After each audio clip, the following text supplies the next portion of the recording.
Bismillahirrahmanirrahim. Hal-hal yang bisa menghapuskan dosa-dosa. Tapi yang dimaksud di sini tentu tidak semua dosa. Karena dosa itu terbagi menjadi 3. Ada dosa yang disebut dengan dosa yang paling besar yang tidak mungkin diampuni. Seperti kesyirikan. Itu tidak mungkin diampuni. Kecuali kalau dia bertobat. Karena itu berdasarkan nas Al-Quran.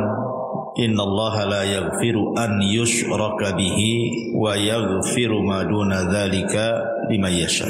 Allah tidak akan mengampuni dosa orang yang menyekutukannya, dan Allah hanya mengampuni dosa selain itu. Yang kedua, ada dosa yang berkaitan dengan manusia, dan ini yang ditangguhkan ampunannya. Walaupun seseorang sudah meminta ampun kepada Allah Subhanahu wa taala, kalau belum mendapatkan keridhaan dan keikhlasan orang yang kita sakiti, kita zalimi, kita ambil haknya, kita rampas kehormatannya dan begitu seterusnya, maka Allah Subhanahu wa taala tidak akan mengampuninya sampai ada kerelaan orang yang dizaliminya. Dan kalau dia sampai mati dan tidak kunjung pula mendapatkan kerelaannya, maka nanti akan terjadi qisas pada hari kiamat. Kemudian yang ketiga, inilah dosa antara kita dengan Allah Subhanahu wa taala. Inilah yang kita akan bahas, adalah dosa-dosa yang berkaitan kita dengan Allah Subhanahu wa taala selain syirik ataupun dosa yang berkaitan dengan orang lain. Banyak perkara-perkara sebenarnya yang hanya dengan melakukan amalan-amalan tertentu, maka Allah Subhanahu wa taala dengan sendirinya akan mengampuni dosa-dosa kita.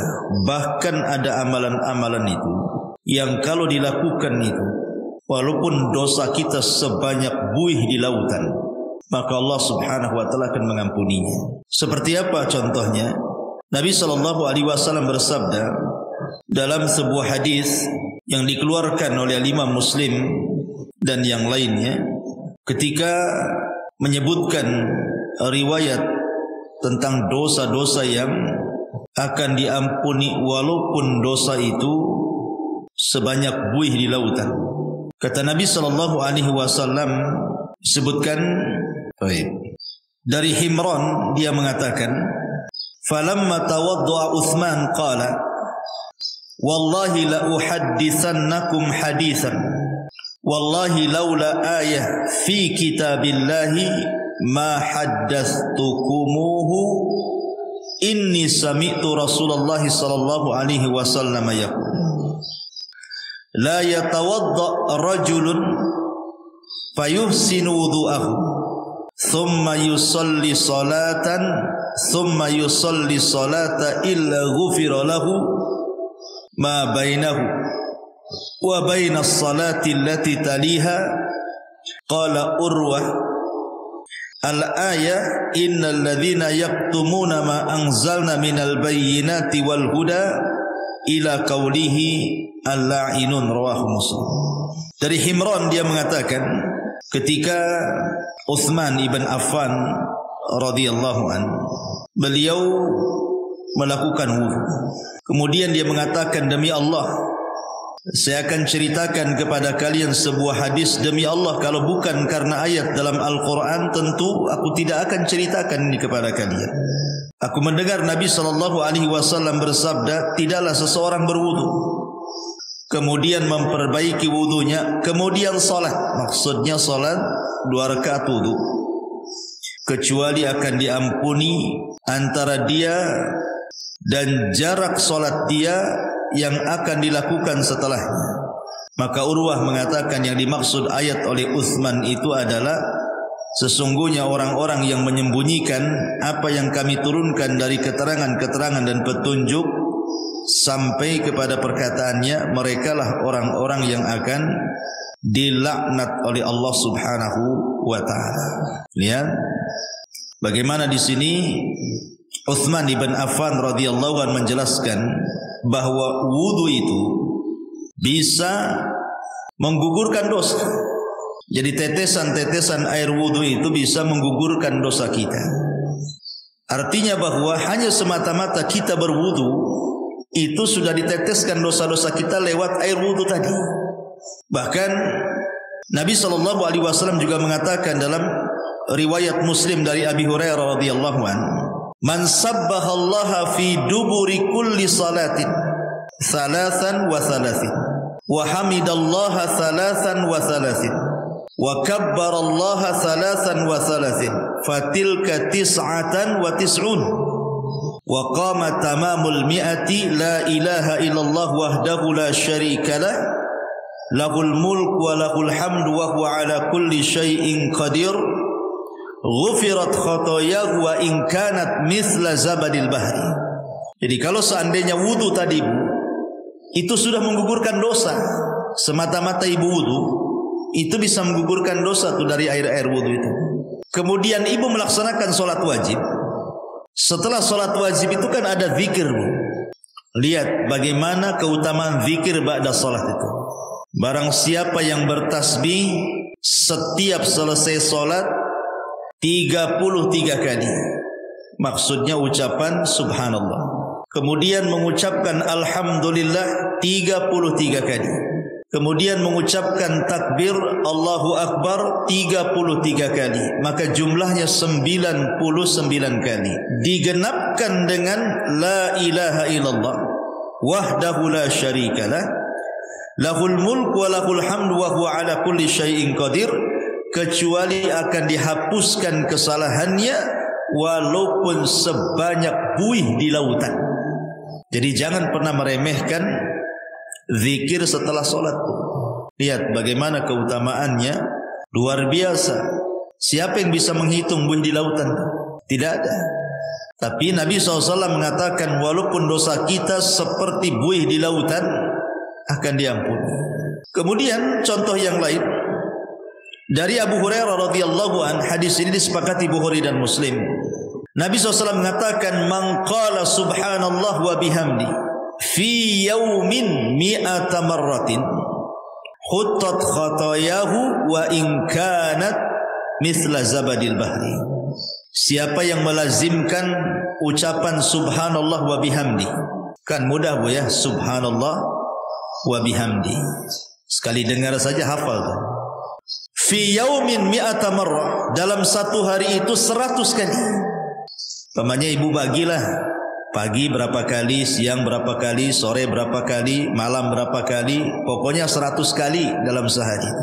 Tapi lihat pahalanya, maka akan dihapuskan kesalahannya walaupun seperti buih di lautan. Subhanallah. Hanya mengucapkan subhanallah wa bihamdi 100 kali itu sudah menghapuskan kesalahan kita walaupun sejumlah buih di lautan. Atau contoh yang lainnya, hadis dari Abi Hurairah yang dikeluarkan oleh Imam An-Nasa'i dan Ibnu Hibban dalam sahihnya, "Man qala hina ya'wi ila firashihi la ilaha illallah wahdahu la syarika lah lahul mulk wa lahul hamdu wa huwa ala kulli syai'in qadir la haula wa la quwwata illa billahil aliyyil azim subhanallah walhamdulillah wa la ilaha illallah Allahu akbar ghufirat lahu dhunubuhu aw khatayahu wa in kanat mithla zabadil bahri." Siapa yang menuju pembaringannya sebelum tidur, maksudnya ibu baca la ilaha illallah wahdahu la syarikalah, tidak ada sembahan yang berhak disembah kecuali Allah, dialah semata yang tidak ada sekutu baginya. Lahul mulku wa lahul hamdu, baginya kerajaan, baginya pujian. Wa huwa ala kulli syai'in qadir, dan dia atas segala sesuatu maha mampu. La haula wa la quwata illa billahil aliyyil azim, tidak ada daya dan kekuatan kecuali milik Allah yang maha tinggi lagi maha agung. Subhanallah, maha suci Allah. Walhamdulillah, segala puji hanya milik Allah. Wa la ilaha illallah, tidak ada sembahan yang berhak disembah kecuali Allah. Wallahu akbar, dan Allah maha besar, kecuali akan diampuni dosanya atau kesalahannya walaupun kesalahan ibu itu sejumlah buih yang ada di lautan. Hanya membaca satu kali ini saja loh sebelum tidur. La ilaha illallah wahdahu la syarikalah lahul mulku wa lahul hamdu wa huwa ala kulli syai'in qadir. La haula wa la quwata illa billahil aliyil azim. Subhanallah walhamdulillah wa la ilaha illallah Allahu akbar. Cukup menghapuskan kesalahan kita walaupun sejumlah buih yang ada di lautan.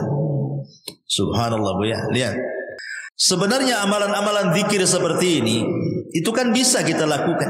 Karena zikir itu bisa dilakukan, anak kecil bisa melakukannya, orang remaja bisa melakukannya, orang dewasa bisa melakukannya, orang tua bisa melakukannya, laki-laki bisa, perempuan bisa, kapanpun bisa.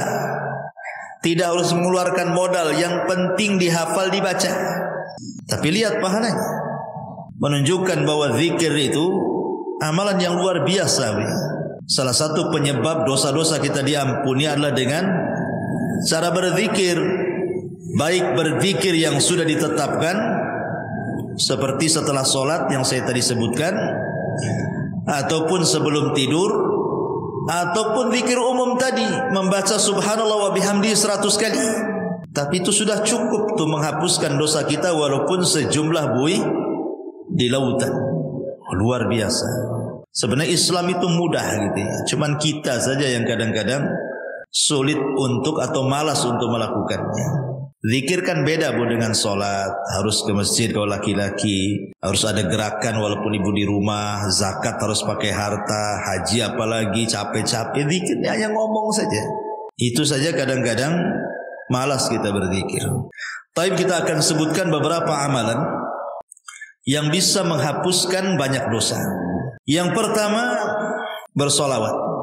Bersolawat kepada Nabi SAW. Dari Anas radhiyallahu an, Nabi SAW bersabda, "Man shalla alayya salatan wahidatan sallallahu biha ashra salawatin wa khutta anhu biha ashra sayyiatin wa rafa'ahu Allahu biha ashra darajat." Barang siapa yang bersalawat kepadaku satu kali, kata Rasulullah, maka Rasul akan bersalawat 10 kali kepada kita, dan kesalahan kita akan dihapus sebanyak 10 kesalahan, dan kita akan diangkat dengan 10 tingkatan. Hanya bersalawat saja Bu. Allahumma salli ala Sayyidina Muhammad. Hanya ngomong begitu, maka Allah akan utus malaikat membawa salawat kita menuju mana? Malaikat akan datang ke kuburan Nabi, kemudian akan memberitahukan kepada Nabi kita bahwa ada di antara umatmu yang bersalawat kepadamu. Maka Rasul akan bersalawat 10 kali kepada kita. Subhanallah. Apalah sulitnya bersalawat? Sambil jalan dari sini pulang, atau tadi dari rumah ke sini, Allahumma sholli ala Muhammad, kan tidak ada susah. Biasakan. Kalau bisa setiap ibu kaget itu yang dibaca. Karena saya di masyarakat itu aneh-aneh kalau orang kaget apa pula yang diomongkan tuh. Ya, bahkan saya punya kawan tuh kalau kaget bilang jangkrik. Kan sayang gitu. Kaget saja jangkrik katanya. Ya Allah kan. Apa susahnya Allahumma sholli ala Muhammad daripada jangkrik yang disebut? Ya, jadi salawat itu satu kali sudah menghapuskan 10 kesalahan dari kita, mengangkat lagi 10 derajat dari kita. Rasul pula bersalawat 10 kali kepada kita. Ini yang pertama. Yang kedua adalah al-istighfar. Astagfirullah, astagfirullah, dan itu Bu ya. Kan mudah itu istighfar, sambil sini jalan pulang itu kan bisa astagfirullah, astagfirullah gitu ya. Disebutkan dalam sebuah hadis, Nabi SAW mengatakan, "Man lazimal istighfar ja'alallahu min kulli dzikin faraja." Siapa yang melazimkan baca istighfar, maka Allah akan jadikan kesulitannya lapang. Bahkan Nabi Allah Subhanahu wa taala berfirman, "Wa man ya'mal su'an aw yadhlim nafsah thumma yastaghfirillaha yajidillah ghafurar rahim." Siapa yang melakukan kesalahan dan menzalimi dirinya, kemudian dia memperbanyak istighfar, maka Allah Subhanahu wa taala akan mengampuni dosanya, karena dia zat yang maha pengampun lagi maha penyayang.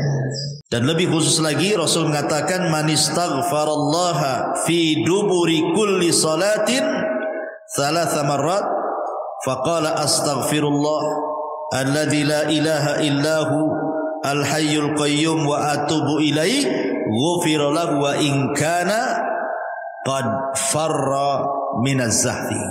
Barang siapa yang mengucapkan astaghfirullah setiap selesai salat 3 kali saja, astaghfirullah alladzi la ilaha illahu al-hayyul qayyum wa atubu ilaihi, maka Allah akan ampuni walaupun dia membawa dosa pernah lari dari pertempuran. Lari dari peperangan itu, Bu, dosa besar. Gak boleh orang lari dari peperangan itu, kecuali kalau musuhnya lebih banyak. Umpamanya lebih dari 3 orang, 1 melawan 3 orang, boleh lari. Tapi 1 melawan 2 orang gak boleh lari. Sebab kalau lari dosa besar. Walaupun dia punya dosa besar, lari dari pertempuran, kalau dia istighfar 3 kali setelah sholat, Allah akan ampuni dosanya. Luar biasa. Ini yang kedua. Yang ketiga, salawatul khams, salat 5 waktu. Dari Abu Hurairah radhiyallahu an, Nabi SAW bersabda yang dikeluarkan Imam Muslim, as-salawatul khamsu wal jum'ati ilal jum'ati kafaratun lima bainahunna ma lam taghshal kabair. Salat 5 waktu dan Jumat ke Jumat adalah kafarah bagi dosa-dosanya selama dia tidak menenggelamkan diri dengan dosa besar. Sekarang ini, Bu, melakukan dosa kecil itu mudah sekali. Kalau dulu mungkinlah ya melakukan dosa kecil tetapi agak sulit gitu ya. Tapi kalau sekarang ini hampir tiap hari kita melakukan dosa kecil, Bu. Karena setiap kita ini punya handphone masalahnya. Terkadang di handphone itu kan nengok YouTube, nengok Facebook, nengok TikTok, ya kan? Atau apalah gitu ya. Terkadang nengok aurat di situ, entah laki-laki entah perempuan. Ya, yang di iklan-iklan lewat gitu kan. Kadang-kadang yang lewat di iklan itu kan enggak pakai jilbab juga tuh. Kadang-kadang ada yang lagi sepak bola gitu kan, di atas lutut celananya itu kan aurat laki-laki. Kadang terlihat laki-laki, terlihat aurat perempuan hampir setiap hari. Entah di iklan, entah di apa gitu kan. Itu kan termasuk dosa kecil.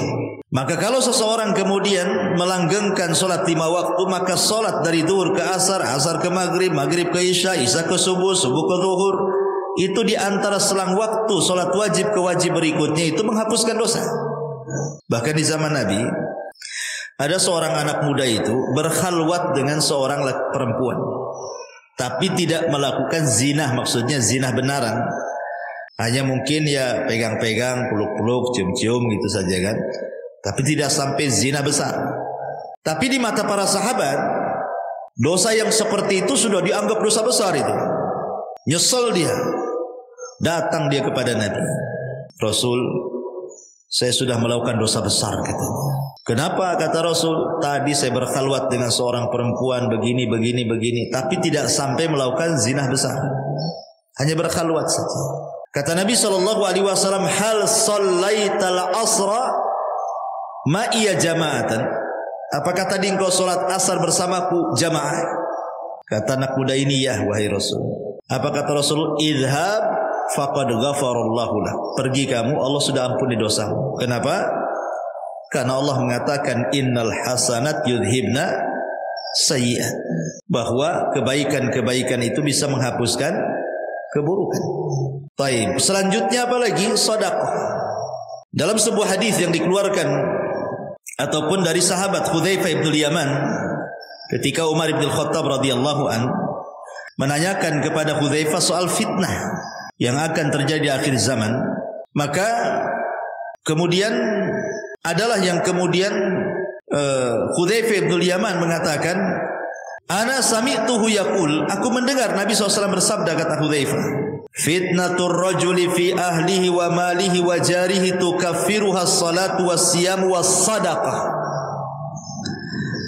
Fitnah seseorang dari keluarganya, dari hartanya, dari tetangganya itu bisa digugurkan dengan salat, puasa dan sedekah. Jadi sedekah juga bisa menggugurkan dosa. Bahkan kalau seandainya sedekah itu dilakukan secara sirriyah, tidak terang-terangan, Bu, yang tahu hanya ibu dengan Allah Subhanahu wa taala saja. Gimana caranya, Ustaz? sedekah sirriyah itu? Oh gampang. Sekarang kan di handphone itu sudah banyak tuh program SMS banking itu Bu ya. Kirim saja lewat SMS banking. Kemudian coret namanya kan, gak nampak tuh. Pengirimnya dicoret. Kan gak ada yang tahu siapa pengirimnya. Sudah gitu saja. Tinggal konfirmasi. Ya, jangan dikasih tahu konfirmasinya. Kalau udah tahu nomornya, tahu pula dia kan. Pakai nomor lain. Ya, jadi orang tak tahu yang nerima sumbangan tuh. Makanya Nabi SAW mengatakan sadaqatus sir tudfi'u ghadaba rabb. Bahwa sedekah yang tidak terang-terangan itu bisa menghilangkan kemurkaan Allah Subhanahu wa taala. Bahkan dalam riwayat tudfi'ul khati'ah kama yudfi'ul ma'un nar. Bisa menghilangkan kesalahan seperti api bisa dipadamkan dengan air. Rawahu Tirmidzi. Jadi sedekah juga bisa menggugurkan dosa. Kemudian apalagi intidharus shalah. Intidharus shalah, menunggu waktu salat. Rindu rasanya ibu itu di rumah itu kapan zuhur kok lama kali ya gitu. Nanti sudah sholat zuhur kapan, asar ini kok lama kali. Habis asar kapan nih maghrib ini kok lama kali. Ini terbalik. Aduh udah zuhur lagi gitu. Nanti asar cepat kali waktu ini. Baru tadi itu sudah asar. Ah itu sholat jadi beban bagi dia tuh kalau ngomong kayak gitu tuh. Tapi kalau orang rindu menunggu sholat dan ingin sholat kembali, maka Nabi SAW mengatakan, isbagul wudu fil makari wa i'malul aqdam ilal masajid wa intidharus salati ba'da salah yughassilul khataya ghuslan. Sempurnakan wudumu ketika engkau susah untuk berwudu, entah airnya dingin kayak sekarang kan lagi hujan terus nih di Batam nih, perasaan greges terus kan Bu ya, dingin-dingin terus. Apalagi datang subuh, nengok air kayak nengok es gitu ya. Tapi dipaksakan wudu, nah, itu namanya menyempurnakan wudu. Gak suka nyentuh air pun tetap dia berwudu.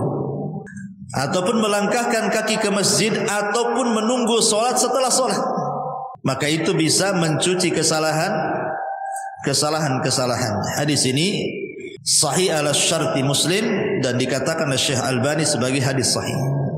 Jadi menunggu sholat ke sholat itu bisa menggugurkan dosa. Kemudian apalagi seseorang yang terkena penyakit ataupun seseorang yang dilanda kesulitan, kesedihan, masalah gitu ya. Kemudian dia sabar.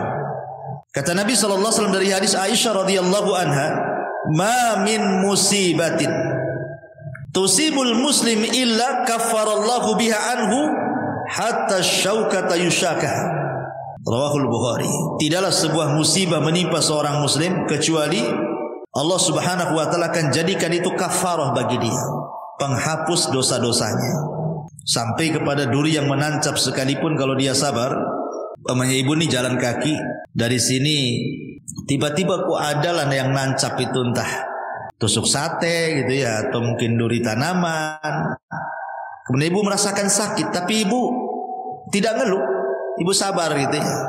Alhamdulillah, mudah-mudahan ini jadi penghapus dosa gitu ya. Ah itu bisa menghapuskan dosa tuh. Ya, tapi jangan ditusukkan, ambil peniti, tusukkan pula kan itu. Ah itu sengaja ditusuk-tusukkan. Tak boleh itu menyakiti badan, karena badan ini milik Allah. Dari ujung rambut sampai kaki itu milik Allah, tidak boleh disakiti. Kalau kita disakiti oleh diri sendiri, sengaja ambil peniti dicolokkan gitu ya ke badan kita, berdosa kita. Karena badan ini amanah Allah, milik Allah semuanya, harus dijaga. Ya. Kemudian juga mengucapkan alhamdulillah setelah makan. Ibu makan nih, makan apa saja, entah makan nasi, entah makan bakso, entah makan minta makan apa sajalah ya. Yang penting setelah makan, ibu mengucapkan alhamdulillah. Man akala ta'aman thumma qala alhamdulillah. Barang siapa yang mengucapkan alhamdulillah setelah dia makan, maka ghufira lahu ma taqaddama min dzambi wa ma ta'akhkhar. Dia akan dihapuskan dosa-dosanya yang telah dan yang berlalu. Subhanallah. Hanya mengucapkan alhamdulillah saja habis makan, Bu. Itu sudah bisa menghapuskan dosa, kan luar biasa. Apalah susahnya alhamdulillah habis makan ya. Kemudian juga ketika sholat, Bu, ketika amin, ketika imam mengatakan ghairil maghdubi alaihim waladdallin, amin, ya gitu ya. Ketika imam mengatakan amin, nah, kita juga ikut tuh amin. Artinya aminnya imam dengan aminnya makmum itu harus sama. Jangan imam dulu baru makmum, tidak. Dengar imam waladzalin saja, nah, langsung ibu amin. Jadi aminnya ibu dengan aminnya imam itu sama. Maka kata Nabi SAW, idza ammanal imam fa aminu fa innahu man wafaqa ta'minahu ta'minal malaikati ghufira lahu ma taqaddama min dhanbi. Ya. Apabila imam mengucapkan amin, maka aminlah. Maka barang siapa yang cocok antara aminnya ia dengan aminnya makmum, setara gitu ya, sama-sama, kemudian bertepatan pula dengan aminnya malaikat, maka akan diampuni dosa-dosanya. Coba ngucapin amin saja loh diampuni dosanya. Luar biasa. Ya, tapi yang benar, yang kayak anak-anak amin, yang kayak gitu ya. Jadi harus ada wazannya amin itu. Amin itu dibaca dua wazan, Bu. Bisa menggunakan wazan fa'ilun, ya, atau fa'ilun. Dibaca amin atau amin. Nah, dua bacaan, Bu. Amin itu dua bacaan. Ala wazni fa'ilun atau fa'ilun gitu ya.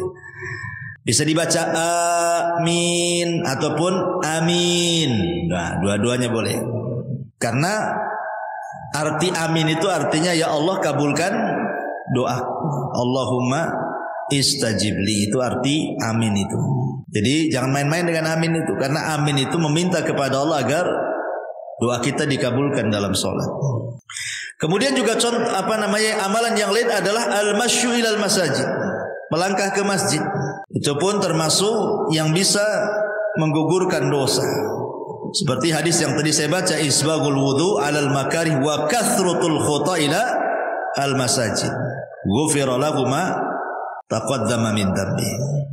Kemudian juga yang selanjutnya, bagi laki-laki al-muhafadhati ala salatil jum'ah, yang menjaga salat Jumat.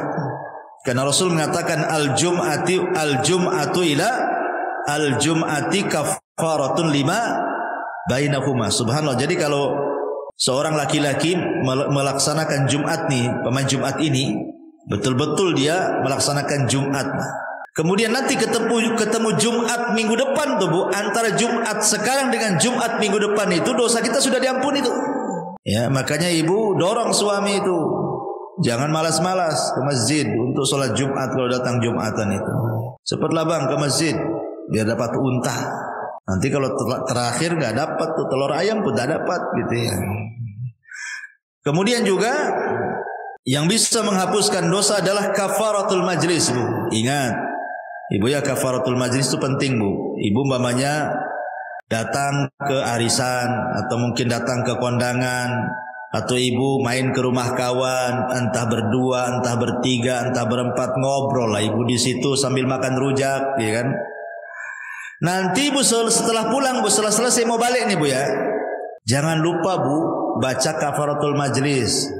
Subhanakallahumma bihamdika asyhadu an la ilaha illa anta astaghfiruka wa atubu ilaik. Kata kawannya, kayak ustad aja katanya. Ini habis ngaji ya. Bukan kafaratul majlis, bukan penutup kajian. Kafaratul majlis itu penutup majlis. Kenapa Bu disarankan membaca kafaratul majlis? Yang namanya orang ngobrol bertiga, berempat, apalagi orang rame Bu, terkadang adalah yang keseleo ngomong tuh.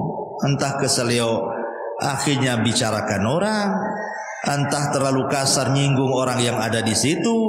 Coba bayangkan, coba ibu datang ke rumah kawan tak ada dosa, tahu-tahu ngobrol di situ jadi punya dosa. Akhirnya apa? Gibain orang, atau mungkin tersinggunglah orang yang ada di situ dengan ucapan ibu gitu ya, atau dengan intonasi ibu disangka ibu marah, jadi orang nggak enak kan. Nah, supaya hilang dosa-dosa di majelis itu Bu, pulang tak bawa dosa, berangkat tak bawa dosa, gitu maksudnya. Supaya pulang pergi itu betul-betul tak bawa dosa. Jangan pula berangkat tak bawa dosa, pulang pula bawa dosa. Itu pentingnya kafaratul majlis. Kemudian juga ibu kalau dengar azan Bu, kan di situ ada doa. Ya, doa apabila ibu mendengar suara muazzin. Kata Nabi SAW, biasakan kalau ibu kan setelah baca, kata Rasul kalau muazzin bilang Allahu Akbar ya kita Allahu Akbar, kan itu ya. Sampai kepada hayya ala taini ya, hayya ala shalah ya al falah, kan tidak sama tuh jawabannya. Ibu membaca la haula wala quwata illa billah.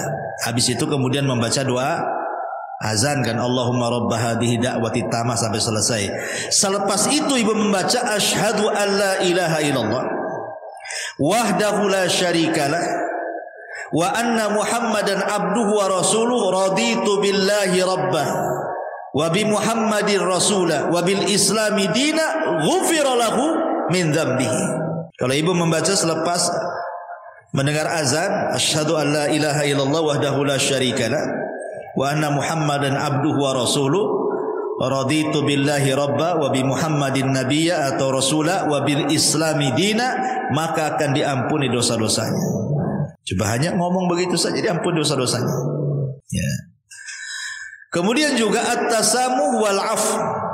At-tasamuh wal af, memaafkan orang dan berlapang dada dari orang. Karena dalam sebuah ayat surah Al-Imran ayat 133 sampai 34 Allah mengatakan wasari'u ila maghfirati min rabbikum wa jannatin arduhas samawati wal ardu uiddat lil muttaqin.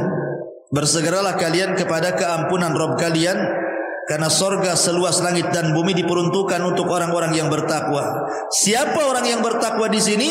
Alladzina yunfiquna fis sarra'i wadh dharra wal kadhiminal ghaidh wal 'afina 'anil nas wallahu yuhibbul muhsinin.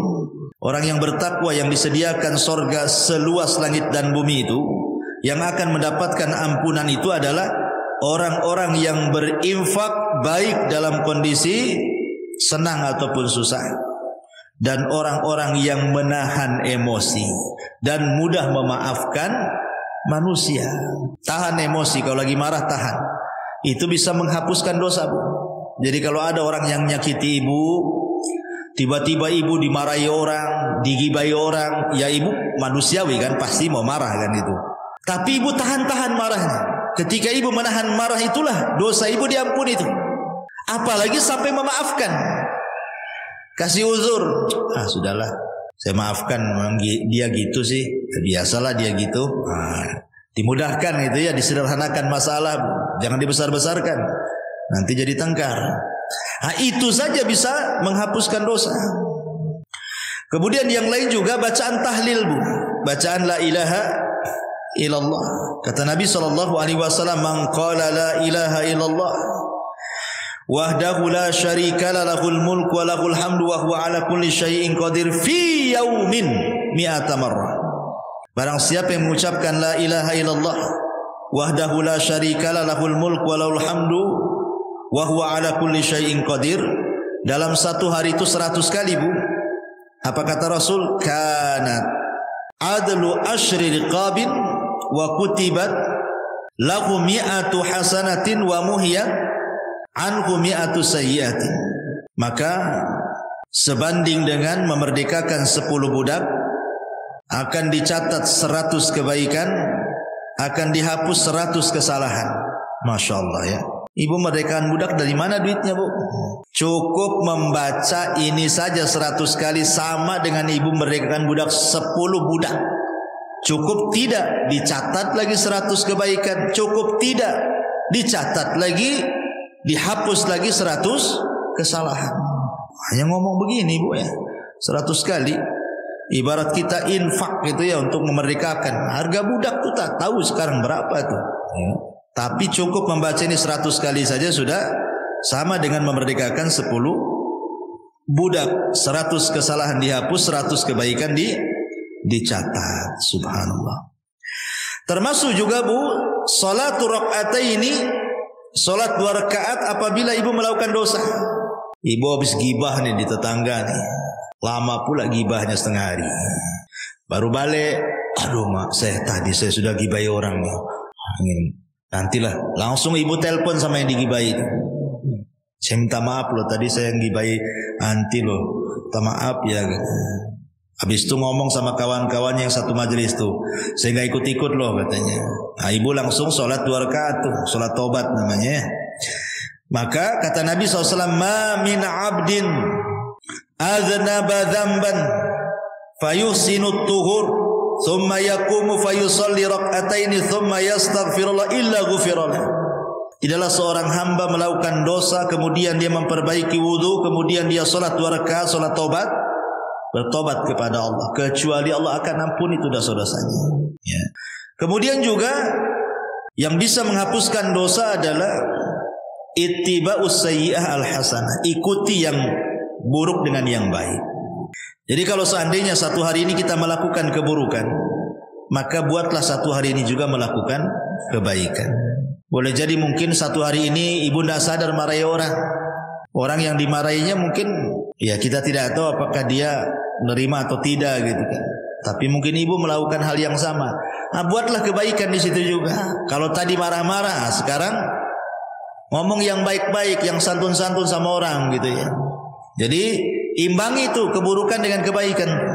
Sebagaimana yang sering saya katakan, kalau ibu melakukan dosa yang tidak terang-terangan dalam satu hari ini 2 kali, maka lakukan juga amalan yang baik yang tidak terang-terangan 2 kali juga, supaya bisa menghapus kesalahan tadi. Karena Rasul yang mengatakan wa'at bi'is sayyi'atal hasanata tamhuha, ikutilah yang buruk dengan yang baik. Yang baik itu pasti mengalahkan yang buruk. Innal hasanat yudhibnas sayyi'at, karena kebaikan itu bisa menghilangkan keburukan. Termasuk juga orang-orang yang mati syahid, orang-orang yang terlibat dalam perang gitu ya. Karena Rasul yang mengatakan Allah akan mengampuni dosa orang yang mati syahid apapun dosanya kecuali utang. Kecuali kalau dia punya utang lain, kata Rasul. Termasuk juga at-taubatus shadiqah, bertobat betul-betul sebelum matahari terbit dari barat ataupun sebelum nyawa di kerongkongan. Nah, itu bisa menghapuskan dosa. Termasuk juga puasa. Pertama puasa Asyura, puasa di bulan Muharram, tanggal 10 bulan Muharram. Kata Rasul, yukaffiru sanatal madiyah, menghapuskan dosa 1 tahun ke belakang, rawahu Muslim. Ataupun puasa Arafah tanggal 9 bulan Dzulhijjah umpamanya ya. Rasul mengatakan yukaffiru sayyi'atal madiyatal baqiyah. Kalau puasa tanggal 9 Dzulhijjah ini lebih hebat lagi pahalanya, dihapuskan kesalahannya setahun ke belakang dan setahun ke depan, luar biasa. Ataupun puasa bulan Ramadan. Nah, itu kalau Ramadan jelas-jelas Bu ya, puasanya, sholat malamnya, Lailatul Qadarnya, itu menghapuskan dosa semua. Kata Nabi SAW, man shoma Ramadanan, wa fi riwayatin man qama Ramadanan, wa fi riwayatin man qama Lailatul Qadrin imanan wa ihtisaban ghufira lahu ma taqaddama min dhanbi. Barang siapa yang puasa di bulan Ramadan, dalam riwayat barang siapa yang sholat malam di bulan Ramadan, dalam riwayat yang lain barang siapa yang mendirikan Lailatul Qadar penuh iman dan mengharap pahala, maka Allah akan ampuni dosa-dosanya. Nah, ini juga perkara-perkara yang bisa menghapuskan dosa, termasuk haji dan umroh kalau ibu punya uang.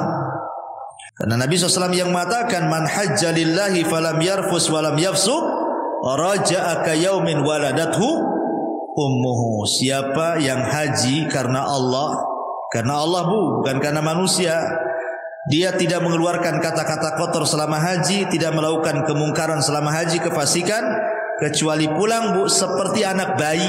Anak bayi kan gak punya dosa Bu. Nah, itulah keutamaan orang haji, pulang saja gak punya dosa dia. Begitu juga umroh, al-umratu ilal umrati kafaratun lima bainahuma. Umroh satu ke umroh berikutnya itu setahun namanya umroh nih. Tahun ini umroh, tahun depan umroh lagi. Setahun itu dihapuskan dosa-dosanya dari umroh ke umroh. Subhanallah ya. Maka ini kesempatan bagi orang-orang kaya nih.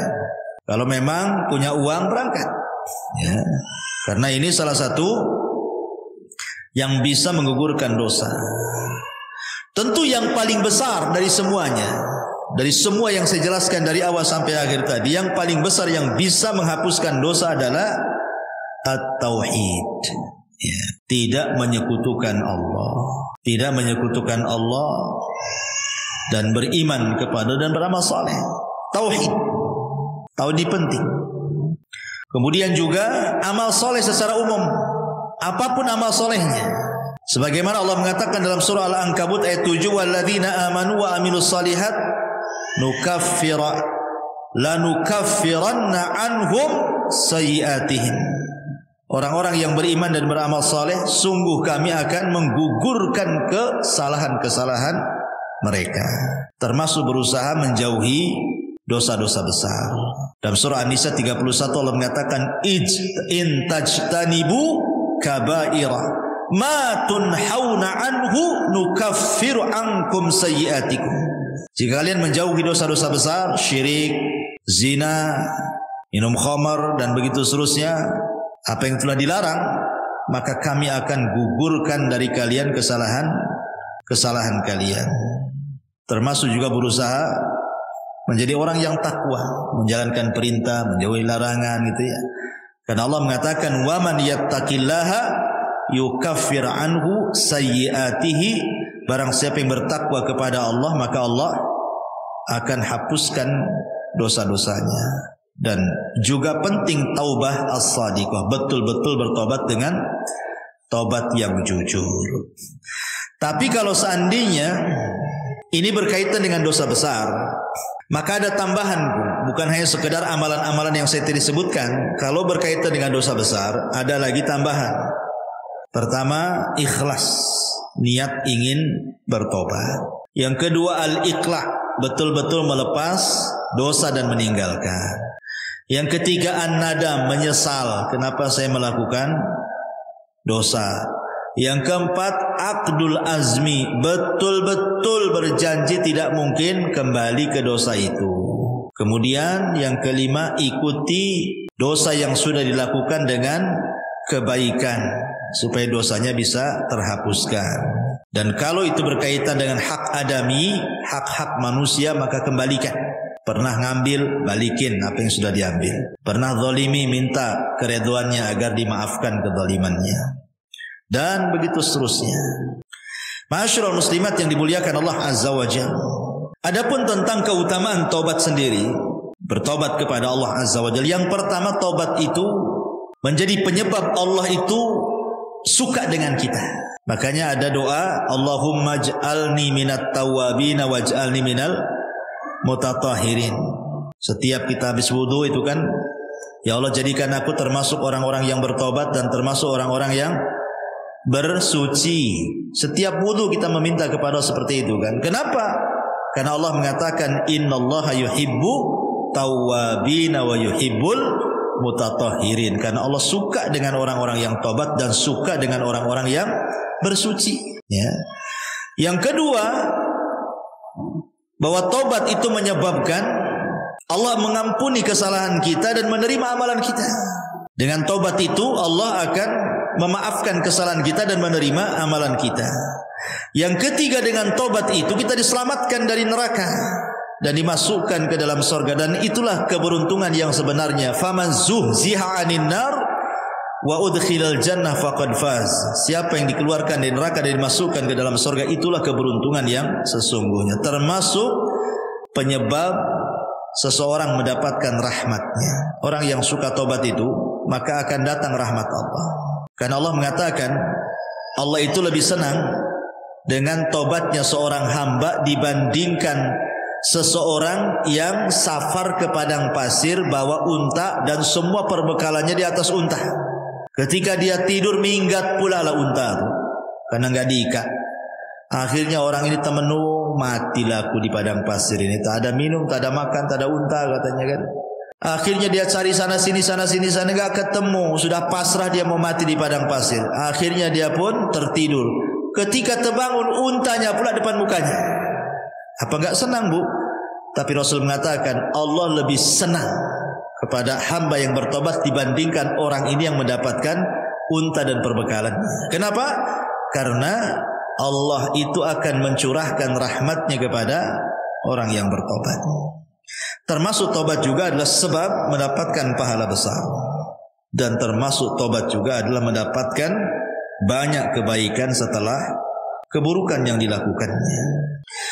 Baik, ma'asyiral muslimat yang dimuliakan Allah Subhanahu wa taala, intinya bahwa seorang hamba itu tidak boleh bosan untuk mencari rahmat Allah Subhanahu wa taala.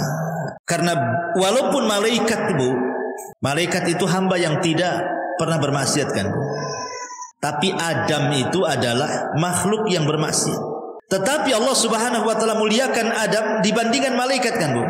Adam bermaksiat, kemudian bertobat. Malaikat bertobat terus tak pernah maksiat. Tapi Allah muliakan Adam. Kenapa? Perhatikan hadis Nabi sallallahu alaihi wasallam. Kata Nabi sallallahu alaihi wasallam, "Walladzi nafsi biyadi, law lam tudhnibu la dhahaballahu bikum wa la jaa biqaumin yudhnibun fayastaghfirunallaha fayaghfiru lahum." Demi zat yang jiwaku di tangannya, kata Rasul, seandainya kalian tidak melakukan dosa seperti malaikat, anggaplah kalian seperti malaikat, tidak punya dosa, tidak pernah melakukan dosa, tentu Allah akan binasakan kalian semua. Dan akan didatangkan sebuah kaum yang berdosa, kemudian minta ampun kepada Allah, Allah pun ampuni dia. Kenapa? Karena Allah suka dengan orang yang bertobat. Lah macam mana orang bertobat kalau tak punya dosa? Kan bertobat tuh karena punya dosa, kemudian dia bertobat. Allah suka tuh dengan orang yang bertobat. Tapi jangan disengaja buat dosa, nanti tak sempat pula bertobat. Ya.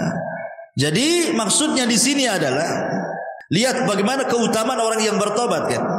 Karena memang Allah Subhanahu wa taala sudah memang melekatkan kepada anak Adam itu pasti berbuat dosa. Kullu bani Adam khata'un wa khairul khata'ina tawwabun kan itu. Setiap anak Adam itu pasti dosa. Pasti melakukan dosa. Kalau ada ibu yang mengatakan saya tidak pernah berbuat dosa, kadzabti, dusta ibu ini. Dustakan orang yang mengatakan saya tidak pernah berbuat dosa. Karena dosa itu macam-macam. Tetapi sebaik-baik orang yang melakukan dosa, tobat. Ya, bertobat kepada Allah Subhanahu wa taala. Ma'asyiral muslimat yang dimuliakan Allah Azza wa Jalla, yang jelas bahwa ingat, sebesar apapun dosa kita, walaupun sampai membumbung ke langit sekalipun, sampai ke awan lah dosa kita itu saking banyaknya. Kalau kita datang betul-betul menghadap Allah ingin bertobat, apa dalam hadis qudsi itu? Allah katakan, "Ya ibadi, lau dhunubuka ananas sama, thumma astaghfartani ghafartu laka ala ma kana minka wala ubali." Hei anak Adam, sekalipun dosamu melambung sampai ke langit, kata Allah, tapi kau datang kepadaku dengan ikhlas ingin bertobat, ku ampuni, aku enggak peduli, kata Allah. Lihat bagaimana luasnya rahmat Allah Subhanahu wa taala. Sampai Amr bin As ini kan, Bu, seorang sahabat. Dia baru masuk Islam setelah 20 tahun. Dia sama dengan Khalid bin Walid tuh, 20 tahun baru masuk Islam. Setelah lewat Islam 20 tahun baru masuk Islam tuh. Khalid bin Walid, Amr bin As, dan ada satu kawannya itu, 3 orang.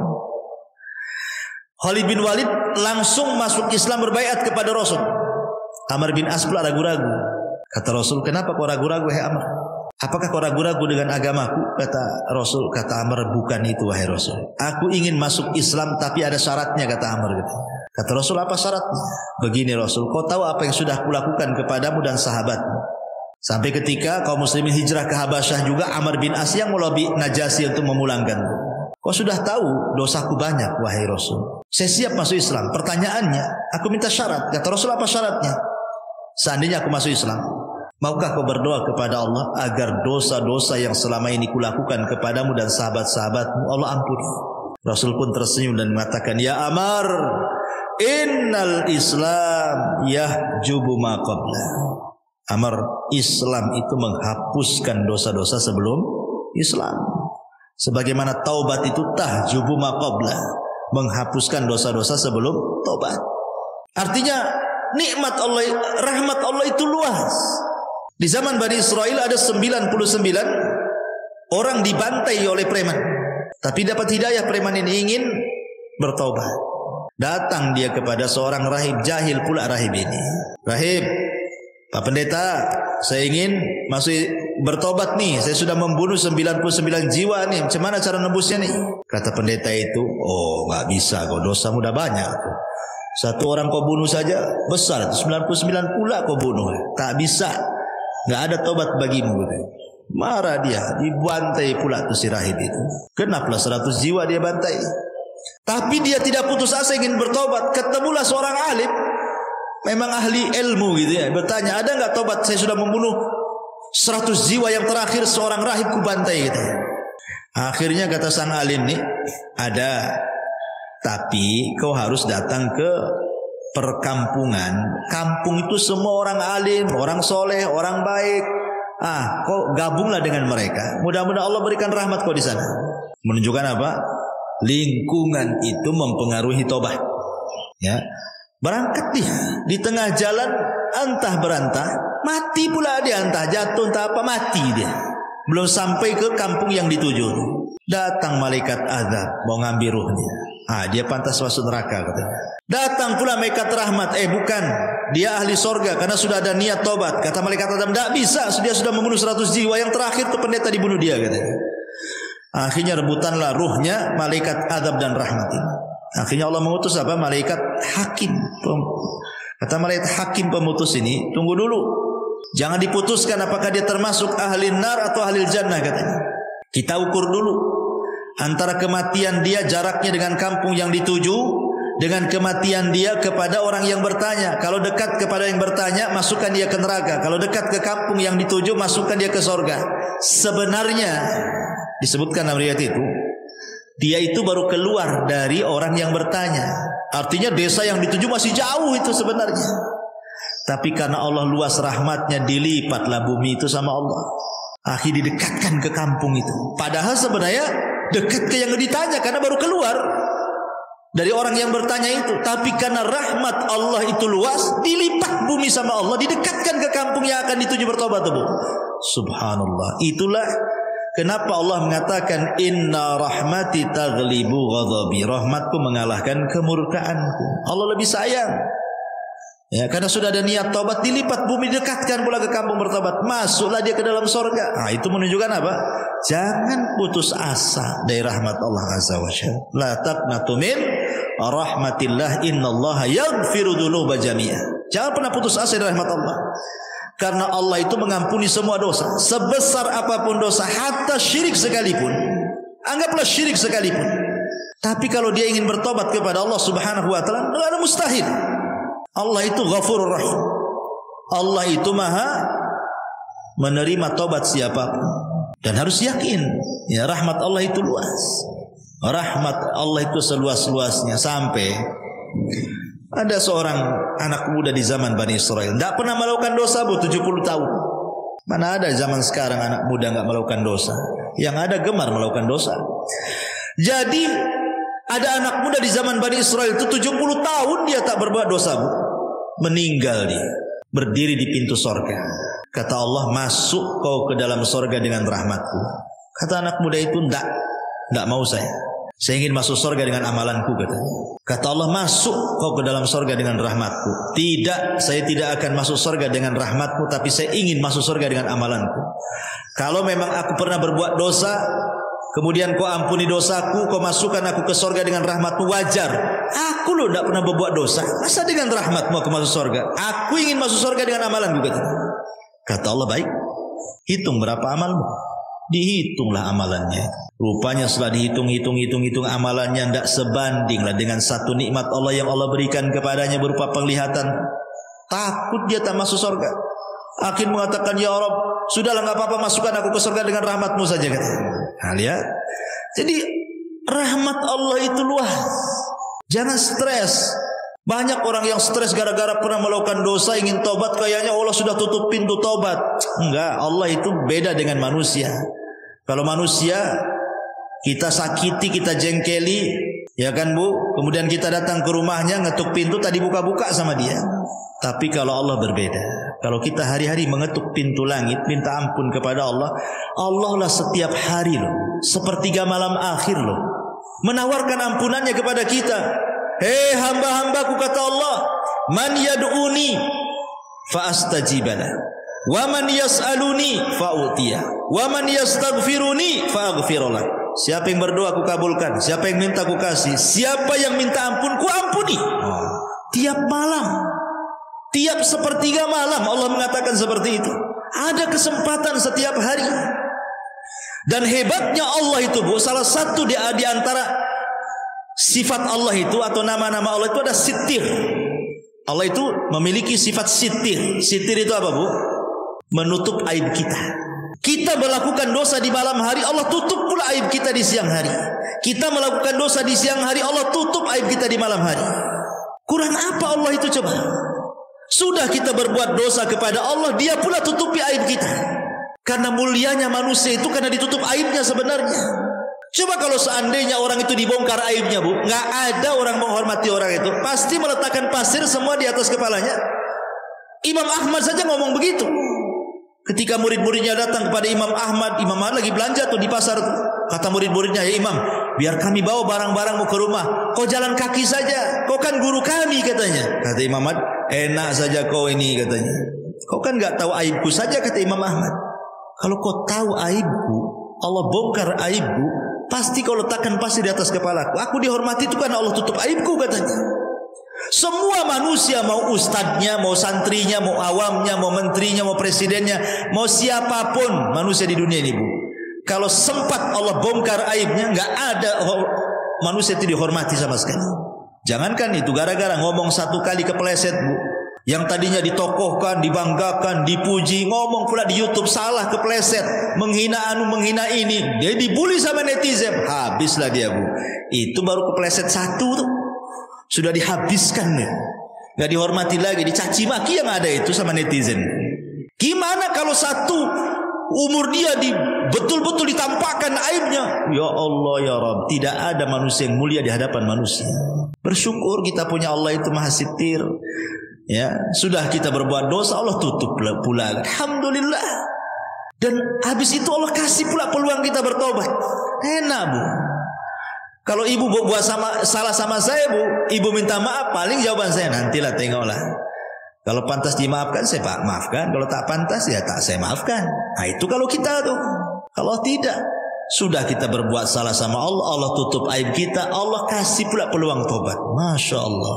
Allah itu Rahim, Rahman, Ghafur, ya, Latif, luar biasa nama-nama Allah Subhanahu wa taala. Wallahu a'lam bishawab. Ini saja yang bisa sampaikan, Bu.